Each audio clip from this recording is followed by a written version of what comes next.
ضلع میرپور خاص میں تحصیل جڈو میں المدارس انسٹیٹیوٹ کا باورچی خانہ قائم کر دیا گیا۔ سیلابی کیفیت سے 2-4 متاثرین کو گھروں میں کھانا پہنچایا جا رہا ہے۔ سیلابی بارشوں سے متاثر ضلع میرپور خاص میں جہاں سرکاری طور پر ریلیف کا کام شروع نہیں کیا گیا، وہیں فلاحی ادارے متاثرین کے لیے دن رات ایک کر رہے ہیں۔ المدار انسٹیٹیوٹ جڈو میں روزانہ 8000 متاثرین کو کھانا فراہم کر رہا ہے۔ ضلع میرپور خاص کی سب سے زیادہ متاثر ہونے والی تحصیل جڈو میں متاثرین کے لیے نہ تو سرکاری امداد نظر آ رہی ہے اور نہ ہی سرکاری افسران ایسے میں ہمیشہ کی طرح فلاحی اداروں کی خدمت پیش ہے۔ المدارس انسٹیٹیوٹ کی جانب سے جڈو میں باقاعدہ باورچی خانہ قائم کر دیا گیا ہے، جہاں میں روزانہ کی بنیاد پر 6 سے 8 ہزار متاثرین کو ان کے پانی میں ڈوبے ہوئے گھروں میں جا کر کھانا فراہم کیا جا رہا ہے۔ اس حوالے سے شیخ عاطف علی بھوانی،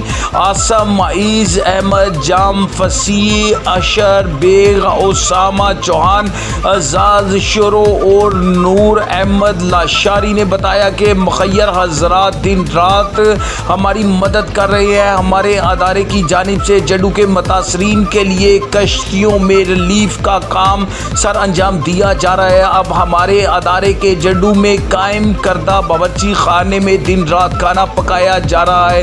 چاول، روٹی، سالن، منرل واٹر سمیت دیگر خوراک کشتیوں اور ٹریکٹر ٹرالیوں میں جا کر متاثرین کو کھانا پہنچایا جا رہا ہے۔ انہوں نے مزید بتایا کہ ہمارے ساتھ نوجوانوں کی ٹیم موجود ہے جو کہ تھکے دن رات انسانیت کی خدمت میں لگے ہوئے ہیں۔ ہماری ٹیم میں میرپور خاص، ڈگری اور جڈو کے تعلق رکھنے والے افراد موجود ہیں۔ انہوں نے بتایا کہ تقریباً پورا جڈو میں زیر آب آ چکا ہے، بازار سارے بند ہیں، جن کے باعث جڈو کے رہائشیوں کے پاس کوئی امداد نہیں پہنچ رہی۔ حکومت کی جانب سے بالکل امداد نہیں پہنچ رہی، پھر بھی فلاحی تنظیموں کی جانب سے عوامی خدمات کے پیش نظر، دکھی انسانیت کی خدمات کے پیش نظر اپنے اقدامات بروئے کار لائے جا رہے ہیں۔ متاثرین مکین کھانا پکانے کے لیے چولہا بھی نہیں جلا سکتے۔ یہی وجہ ہے کہ المدار انسٹیٹیوٹ نے انسانیت کی خدمت